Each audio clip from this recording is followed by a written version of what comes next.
We're at 7:48 at KNEB. News Extra is next and brought to you by Gering Civic Center. Here's Kevin Mooney.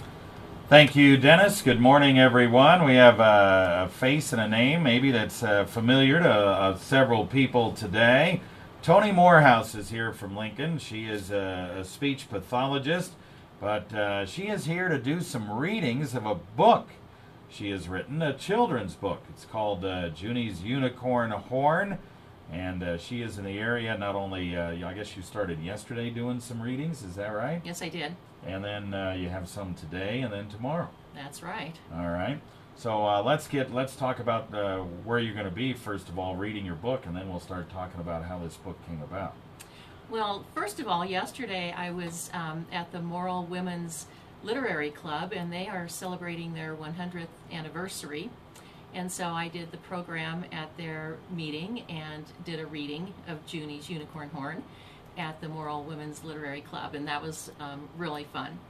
This morning I will be at the Scottsbluff Library at 10 o'clock to do their story time, and I'll be back at the Scottsbluff Library at 6:30 to do their evening story time.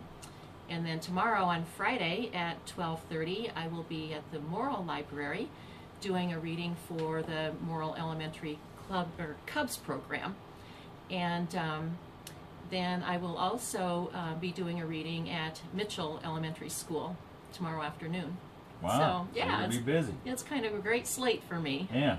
So if the name sounds familiar, kind of discuss. You were here. You've been in Lincoln now for 25 years. You're a speech pathologist at UNL, but you were here for some time, right? I was. I grew up in Moral, and on a ranch, and lived there for the first 18 years. And I went to what was then Nebraska Western College for 2 years, then to Lincoln, and then I worked in Torrington as a speech language pathologist for 4 years, and in Scottsbluff as a speech language pathologist for 8 years, and then on to Lincoln.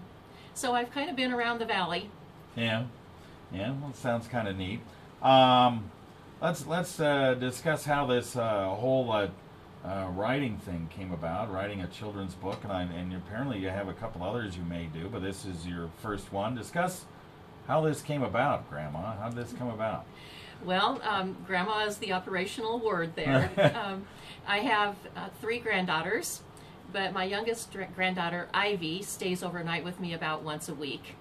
And she always wanted me to tell her a story when she was going to bed. So I started making up stories, and one of them was about Junie, who was a unicorn. And I would tell the story and add little pieces and parts to it every time. But pretty soon Ivy was saying to me, "Nanny, you forgot about," and then she'd mentioned something about the story.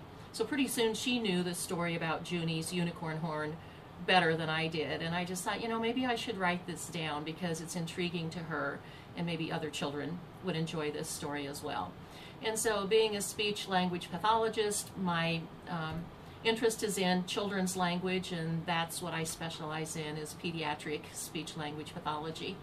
And so I also had an impetus from my mom, who always thought I should write children's books. And so when I did this, I did not tell my mom until the book was published. And then I presented it to her, and she was, of course, very pleased because she's a reader herself. Yeah. So it started with Ivy, but really back the impetus from my mom. Yeah. Well, that's cool.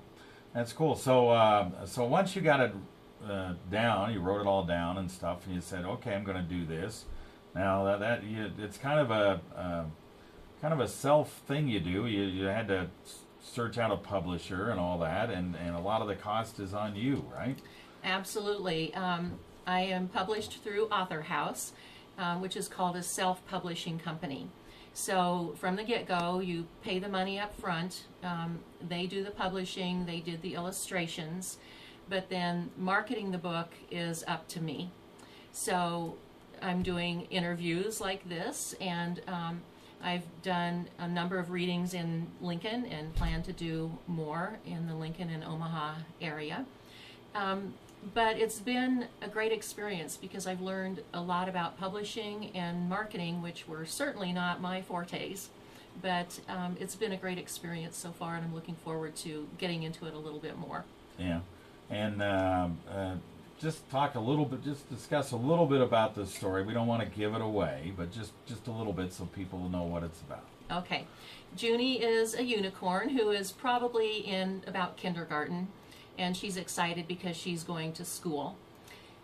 She's very enthusiastic, but Junie is a little bit clumsy. And so she's very proud of her unicorn horn, but it ends up getting her into trouble at school. So by the end of the day, she's not so proud of her horn, but then she discovers some ways to make her horn work for her, and the children and the teacher end up loving Junie and her unicorn horn. That's pretty cool. Yeah, it's a fun little story. Yeah. And so you have a couple other books you're thinking about writing? I Do they do. have anything to do with Junie, or they're totally different? There is a second Junie in the works, and then I'm going to write another book, a children's book about my mom. It'll be based on my mom. Mm-hmm. All right. And this book is for like preschool and early grades, right? For preschool children, if you're reading it to them, and it is designed for children who are also beginning readers, because there were several goals I had when writing the book. I wanted the text to match the pictures. There are repetitive visual themes in the book, so children can look forward to some things that will be happening on subsequent pages. And there are repetitive phrases in the book, so children who are beginning readers can anticipate those phrases. So it is for children preschool through second, possibly third grade. Okay. You can get the book at barnesandnoble.com, amazon.com, or you can check out Author House and find it there. And real quick, give us again your readings before we take off here. I'll be at the Scottsbluff Library today at 10 o'clock, and again this evening at 6:30, and I will be at the Morrill Library tomorrow at 12:30. All right. Very good. It's good to have you. Thank you so much for having me. You bet. And